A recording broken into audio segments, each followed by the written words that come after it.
सुप्रभात बच्चों, मैं Satyendra Kumar SK mathematics classes Sonpur में आप सभी का स्वागत करते हैं। बच्चों, आप लोग कल पढ़े थे त्रिकोणमिति का परिचय और त्रिकोणमिति का परिचय आप लोग पढ़ लिए थे। आज हम पढ़ने वाले हैं कि त्रिकोणमिति अनुपात को परिभाषित करना। तो त्रिकोणमिति अनुपात को परिभाषित करने के लिए हमने तीन शब्दों का उपयोग किया था। वो तीन शब्द कौन है? साइन, कॉस और टेंजेंट। तो साइन, कॉस और टेंजेंट को परिभाषित करेंगे और साइन, कॉस, टेंजेंट की सहायता से हम जो समकोण त्रिभुज की जो दो कोण और तीन भुजाएं हैं उनको ज्ञात करने की कोशिश करेंगे। चलिए देखते हैं बच्चों कि साइन, कॉस और टेन को कैसे परिभाषित किया जाता है।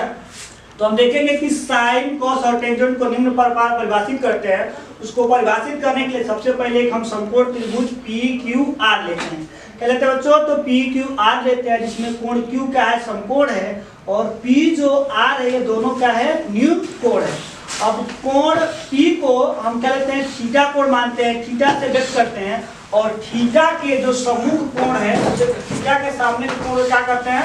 सम्मुख कोण कहते हैं। थीटा के संलग्न है या उसके आसन्न भुजा कहते हैं, और जो इसमें बड़ी भुजा होती है उसको क्या कहते हैं? कर्ण कहते हैं। यानी त्रिभुज की जो सबसे बड़ी भुजा होती है उसे क्या कहा जाता है? कर्ण कहा जाता है। अब आइए अब इसको परिभाषित करेंगे। तो थीटा का साइन, थीटा का साइन मतलब क्या होता है? Sine theta. और साइन थीटा बराबर क्या होता है? थीटा के सम्मुख भुजा बटा कर्ण। तो थीटा के सम्मुख भुजा क्या है? तो आर क्यू है इसके, और इसके कर्ण क्या है? तो पी आर है। फिर आते हैं थीटा का कोसाइन। थीटा का कोसाइन क्या होता है? कॉस थीटा बराबर थीटा के संलग्न भुजा बटा कर्ण। तो थीटा से संलग्न भुजा कौन है? तो पी क्यू है, और कर्ण क्या है? पी आर है। उसके बाद आता है थीटा का टेंजेंट। तो थीटा का टेंजेंट मतलब टेन थीटा। टेन थीटा मतलब है थीटा के सम्मुख भुजा थीटा से संलग्न भुजा। तो बेटो हम लोग क्या जानते हैं कि तीन तरह के त्रिकोणमितीय अनुपात होते हैं और उनका तीन व्युत्क्रम होता है। साइन का व्युत्क्रम क्या होता है? कोसेक होता है। कॉस का व्युत्क्रम क्या होता है? सेक होता है। और टेन का व्युत्क्रम क्या होता है? कॉट होता है। तो जिस प्रकार से साइन थीटा बराबर हमारे क्या होता है? आर क्यू बटा पी आर है, और आर क्यू बटा पी आर को हम इसको क्या बोलते हैं? तो लंब बोलते हैं, और इसको क्या बोलते हैं? तो कर्ण बोलते हैं। इसको क्या बोलते हैं? कर्ण बोलते हैं। ठीक है, यहाँ पे हम देखेंगे कि इसको क्या बोलते हैं? आधार बोलते हैं, और नीचे वाले को क्या बोलते हैं? तो कर्ण बोलते हैं। नीचे वाले को क्या बोलते हैं? कर्ण। फिर यहाँ पे आएंगे तो हम यहाँ पे देखेंगे कि क्या होगा? तो हमारा हो जाएगा लंब, और बटा में कितना हो जाएगा? आधार। ठीक है ना। अब जो तीन है तो साइन थीटा बराबर क्या हो जाएगा? लंब बटे कर्ण। तो कोसेक थीटा बराबर क्या होता है? कर्ण बटा लंब हो जाएगा। फिर से कॉस थीटा बराबर क्या हो जाएगा? तो कर्ण बटा आधार हो जाएगा। कॉट थीटा बराबर क्या हो जाएगा? आधार बटे लंब हो जाएगा। ठीक है बेटा। अब उसके बाद हमारा एक अगला जो टॉपिक होता है पाइथागोरस थ्योरम, क्योंकि पाइथागोरस थ्योरम की बहुत ज्यादा यहाँ उपयोग किया था। बिना पाइथागोरस थ्योरम के हम इन भुजाओं को सॉल्व करना कठिन है। उसको पाइथागोरस थ्योरम से पढ़ने से पहले हमारे पास आता है एक पाइथागोरियन ट्रिपलेट। इसको पाइथागोरियन ट्रिक क्या होता है? तो पाइथागोरियन ट्रिक ये है कि किसी अगर त्रिभुज में या कोई तीन हमको संख्या दिया है, क्या दिया है? तीन संख्या दिया, और तीन संख्या में दो संख्याओं का योग तीसरी संख्या के वर्ग के बराबर होता है। यानी क्या होता है? अगर तीन संख्या है तो तीनों संख्याओं में दो संख्याओं के वर्गों का योग तीसरी संख्या के वर्ग के बराबर होता है। और वही से पाइथागोरियन ट्रिक से हम क्या करते हैं? पाइथागोरस का उत्पत्ति होता है। तो पाइथागोरस जो क्या है कि पाइथागोरस एक मैथमेटिशियन है जिन्होंने क्या किया? पाइथागोरस का प्रमेय दिया। और पाइथागोरस का प्रमेय क्या है कि कर्ण का वर्ग बराबर लंब का वर्ग प्लस आधार का वर्ग। पाइथागोरस का प्रमेय क्या है? तो पाइथागोरस का प्रमेय। तो पाइथागोरस का प्रमेय क्या है कि कर्ण का वर्ग बराबर लंब का वर्ग प्लस आधार का वर्ग। क्या है? कर्ण का वर्ग बराबर लंब का वर्ग प्लस आधार का वर्ग। अब आइए हम देखने की कोशिश करते हैं कि अगर हमारे पास कर्ण दिया है और लंब दिया तो आधार कैसे निकालेंगे। हमारे पास आधार दिया, लंब दिया, तो कर्ण कैसे निकालेंगे। और हमारे पास क्या दिया? कर्ण दिया, आधार दिया, तो लंब कैसे निकालेंगे। तो पाइथागोरस का उपयोग करेंगे, और उसका उपयोग करके क्या करते हैं? देखिए कोशिश करेंगे हम कि कर्ण बराबर क्या हो जाएगा? लंब का वर्ग प्लस आधार का वर्ग। जो दूसरा हमारा फॉर्मूला होता है वो क्या लिखेंगे कि लंब निकालने के लिए क्या निकालेंगे? कर्ण का वर्ग माइनस आधार का वर्ग। उसके बाद से तीसरा क्या होता है?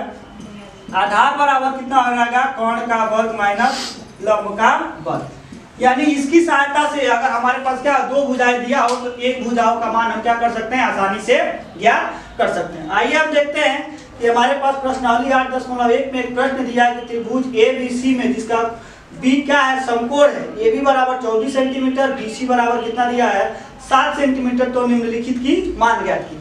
तो सबसे आसान तरीका क्या है कि इसको हल करते समय सबसे पहले को क्या करेंगे, हल करेंगे। तो हल करते समय सबसे पहले हम क्या करेंगे, एक समकोण त्रिभुज बनाएंगे। क्या बनाएंगे, एक समकोण त्रिभुज।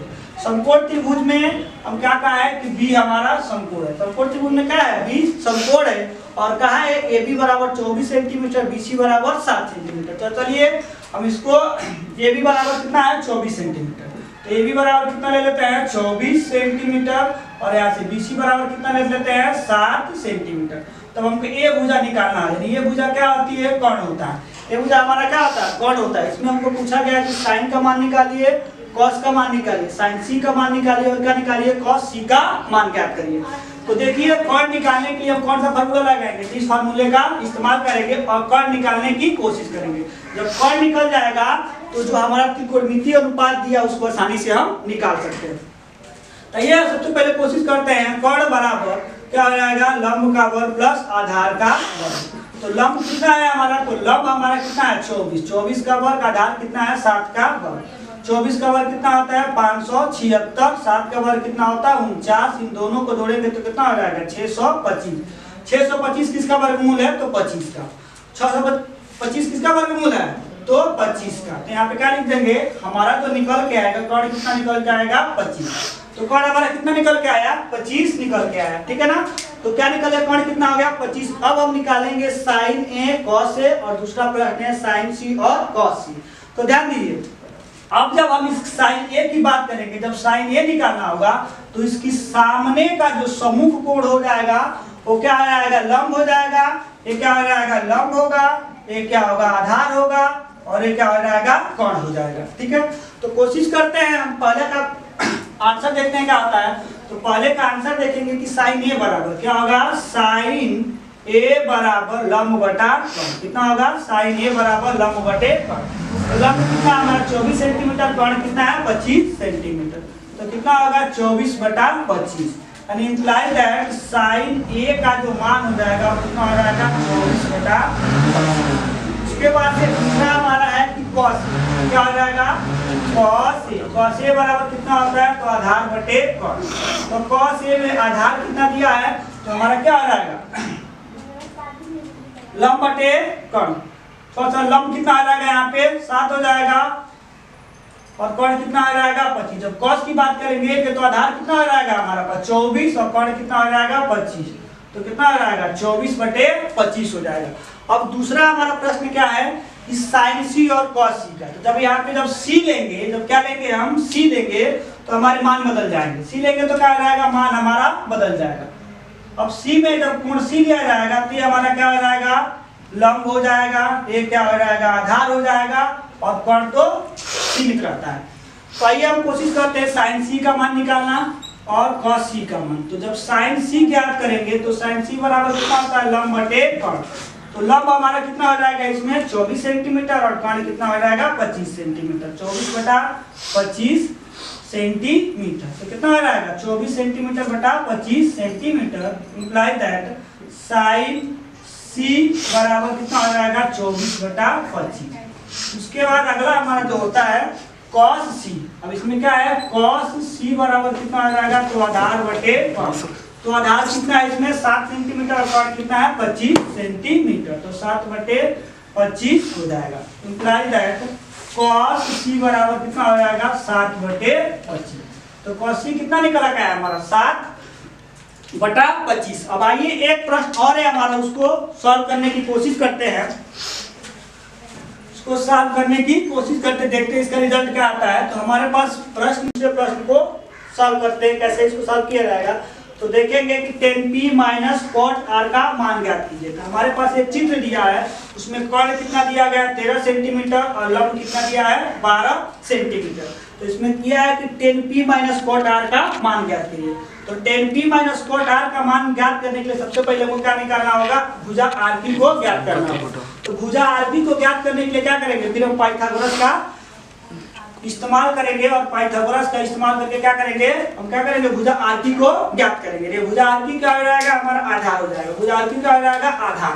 तभी हम बताए हैं कि आधार बराबर कितना हो जाएगा, तो कर्ण का वर्ग माइनस लंब का वर्ग। कर्ण हमारा कितना दिया है, तो दिया है 13, 13 का वर्ग माइनस लंब कितना है, 12 का वर्ग।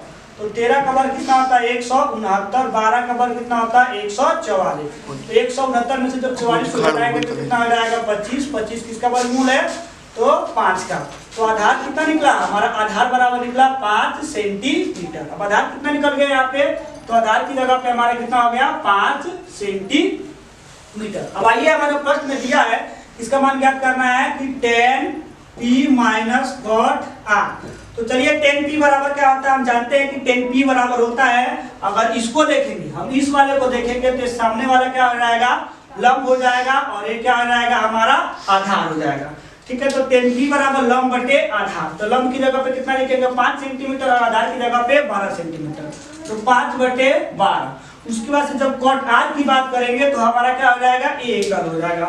जब cot r की बात करेंगे तो सामने वाला क्या हो जाएगा, हमारा लंब हो जाएगा, और एक क्या हो जाएगा, आधार हो जाएगा।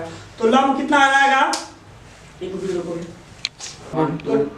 तो 10p की बात की है तो क्या हो जाएगा, ये हमारा लंब हो जाएगा, और ये क्या हो जाएगा, हमारा ये आधार हो जाएगा। तो 5 बटे 12। cot r की बात करेंगे तो क्या हो जाएगा, cot r जो होता है वो आधार बटे लंब हो जाता है।